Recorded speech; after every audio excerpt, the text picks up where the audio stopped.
नमस्कार हरियाणा, मैं हूं आपके साथ अरुण शर्मा। बुलेटिन की शुरुआत करेंगे। राज्यसभा पर की सीटों पर आज वोटिंग होनी है। राजस्थान की 4, हरियाणा की 2 सीटों पर होगी वोटिंग। महाराष्ट्र की 6, कर्नाटक की 4 सीटों पर भी वोटिंग आज होगी।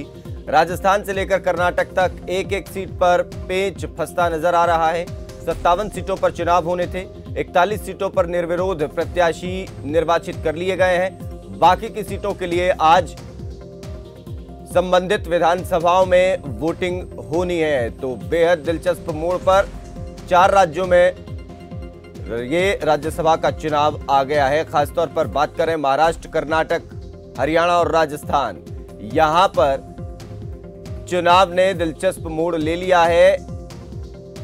निर्धारित सीटों के अतिरिक्त कैंडिडेट आ जाने से चुनाव में कांटे की टक्कर हो गई है।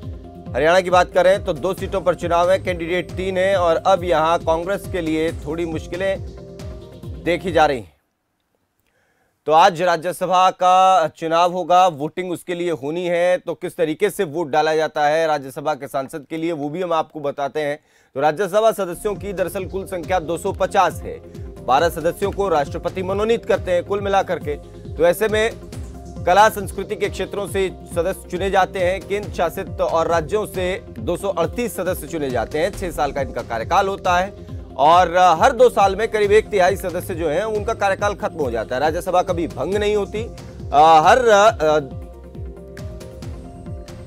2 साल में 1/3 सदस्य जो हैं उनका कार्यकाल खत्म हो जाता है। इसलिए इसका एक प्रोसेस रहता है चुनाव का। हर 2 साल में एक बार जो है वो चुनाव करवाया जाता है। तो चुनाव किस तरीके से होता है उसको भी आप समझ लें। तो इस राज्यसभा के चुनाव में विधायक हिस्सा लेते हैं। विधायकों की कुल संख्या जमा राज्यसभा की खाली सीटें जमा 1। वोटिंग के दौरान हर विधायक को अपना वोट देना होता है। पहली और दूसरी पसंद के उम्मीदवारों को के नाम उसमें जो है वो देने होते हैं वोट में, और प्राथमिकता के आधार पर ये वोट दिए जाते हैं। अगर उम्मीदवार को पहली प्राथमिकता के ज्यादा वोट मिलते हैं तो वो जीत जाता है। ऐसा नहीं होने पर दूसरी प्राथमिकता के वोटों की गिनती होती है और दूसरी प्राथमिकता की वोटों की गिनती पर परिस्थितियां जो हैं वो कई बार बदल जाती हैं। और यही परिस्थितियां हरियाणा के राज्यसभा चुनाव के लिए काफी दिलचस्प बनती हुई दिखाई दे रही हैं। तो राज्यसभा चुनाव को लेकर आज जो है वोटिंग